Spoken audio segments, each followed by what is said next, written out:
This is Hatchet Chapter 8. Chapter 8 Vocabulary. Number 1, musty, having a stale, moldy, or damp smell. Number 2, rasping, harsh sounding and unpleasant, grating. Number 3, initial, beginning. Number 4, lance, spear. Chapter 8 Reading. At first he thought it was a growl. In the still darkness of the shelter, in the middle of the night, his eyes came open, and he was awake, and he thought there was a growl. But it was the wind. A medium wind in the pines had made some sound that brought him up, brought him awake. He sat up and was hit with the smell. It terrified him. The smell was one of rot, some musty rot that made him think only of graves with cobwebs and dust and old death. His nostrils widened and he opened his eyes wider, but he could see nothing. It was too dark, too hard dark, with clouds covering even the small light from the stars, and he could not see. But the smell was alive, alive and full and in the shelter. He thought of the bear, thought of Bigfoot, and every monster he had ever seen in every fright movie he had ever watched, and his heart hammered in his throat. Then he heard the slithering, a brushing sound, a slithering, brushing sound near his feet, and he kicked out as hard as he could, kicked out and threw the hatchet at the sound.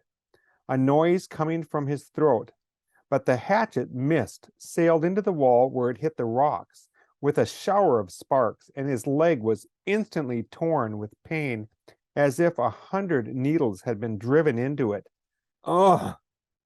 Now he screamed with the pain and fear and skittered on his backside up into the corner of the shelter, breathing through his mouth, straining to see, to hear. The slithering moved again.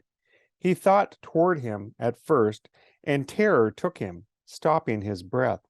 He felt he could see a low, dark form, a bulk in the darkness, a shadow that lived, but now it moved away, slithering and scraping. It moved away, and he saw, or thought he saw, it go out of the door opening.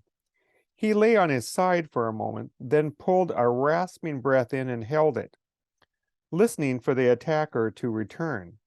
When it was apparent that the shadow wasn't coming back, he felt the calf of his leg, where the pain was centered, and spreading to fill the whole leg.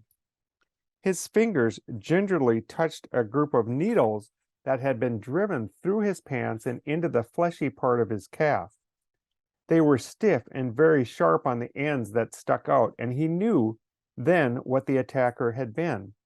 A porcupine had stumbled into his shelter, and when he had kicked it, the thing had slapped him with its tail of quills. He touched each quill carefully. The pain made it seem as if dozens of them had been slammed into his leg, but there were only 8, pinning the cloth against his skin. He leaned back against the wall for a minute. He couldn't leave them in. They had to come out, but just touching them made the pain more intense. So fast, he thought, so fast things change.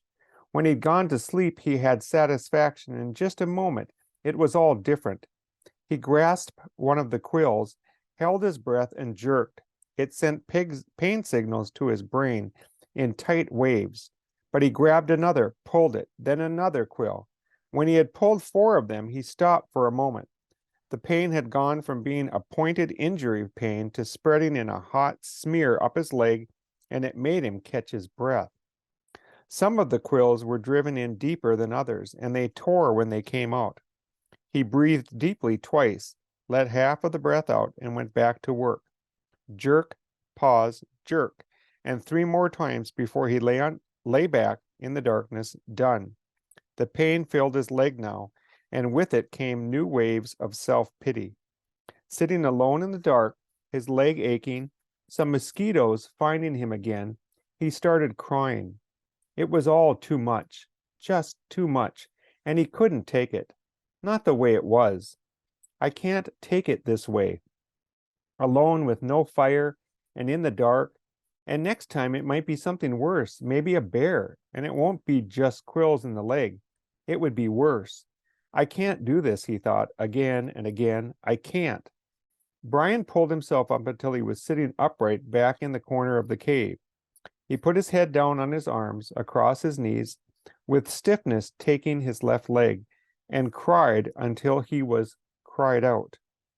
He did not know how long it took, but later he looked back on this time of crying in the corner of the dark cave and thought of it as when he learned the most important rule of survival, which was that feeling sorry for yourself didn't work. It wasn't just that it was wrong to do or that it was considered incorrect. It was more than that. It didn't work. When he sat alone in the darkness and cried and was done, all done with it, nothing had changed. His legs still hurt. It was still dark.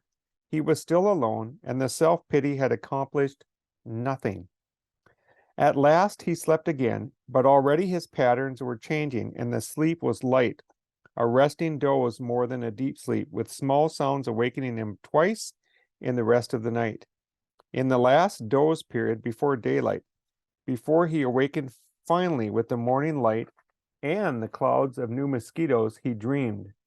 This time it was not of his mother, not of the secret, but of his father, at first, and then of his friend Terry.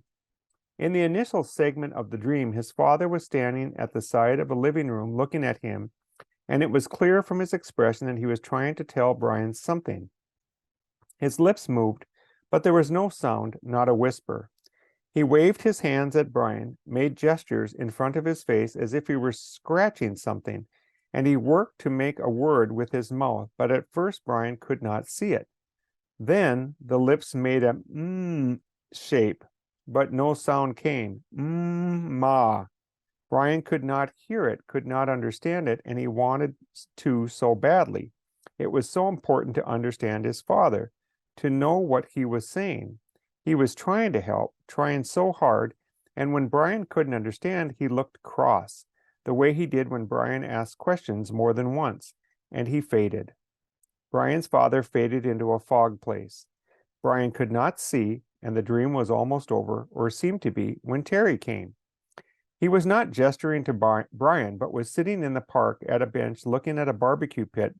For a time, nothing happened. Then he got up and poured some charcoal from a bag into the cooker, and then some starter fluid. Then he took a flick type of lighter and lit the fluid.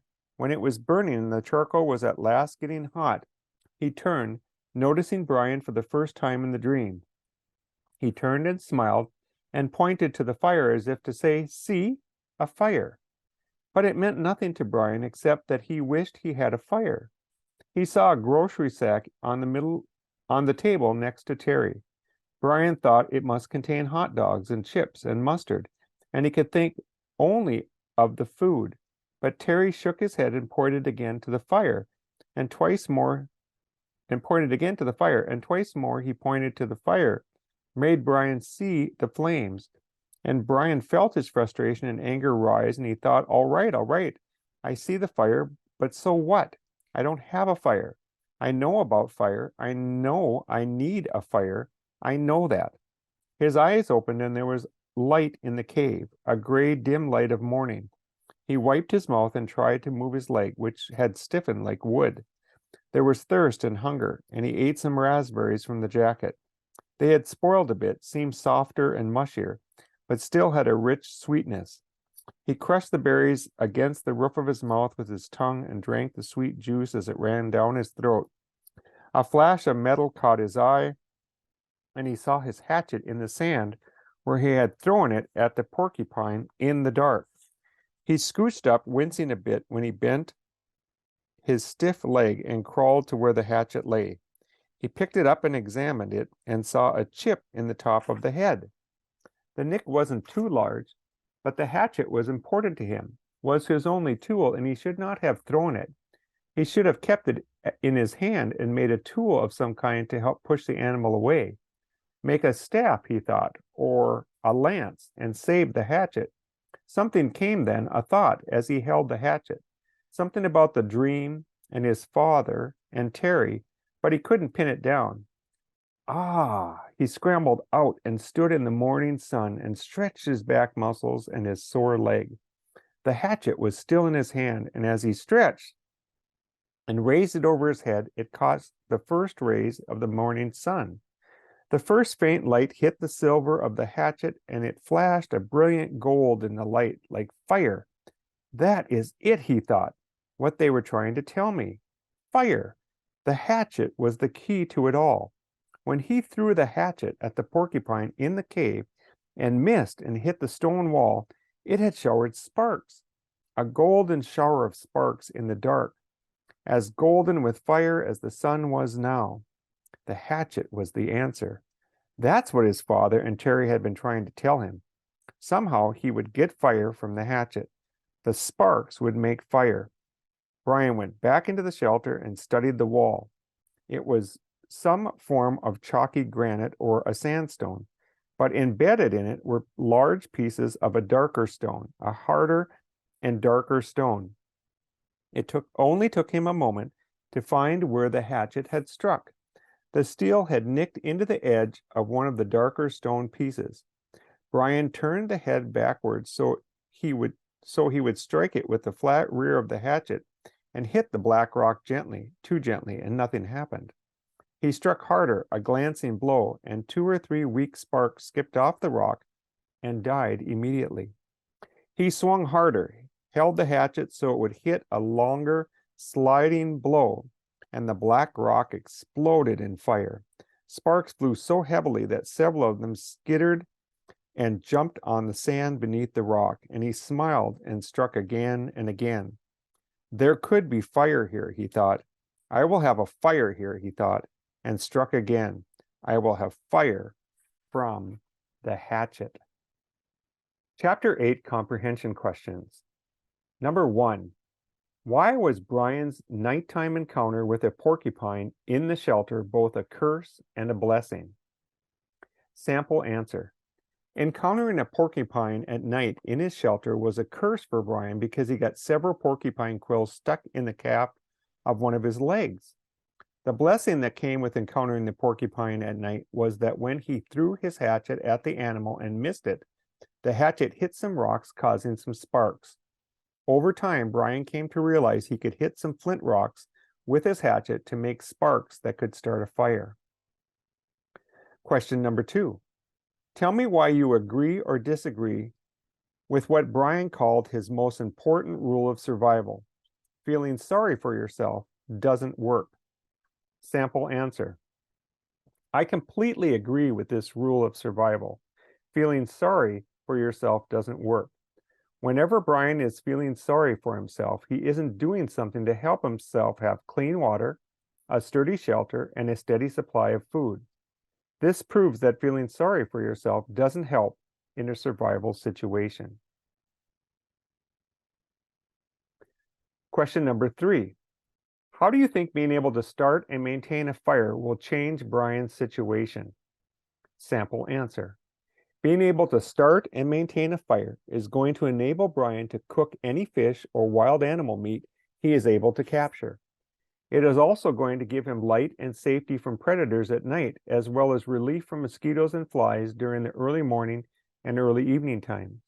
Finally, being able to start and maintain a fire will enable Brian to signal a search plane should one fly overhead. And this takes us to chapter number 9.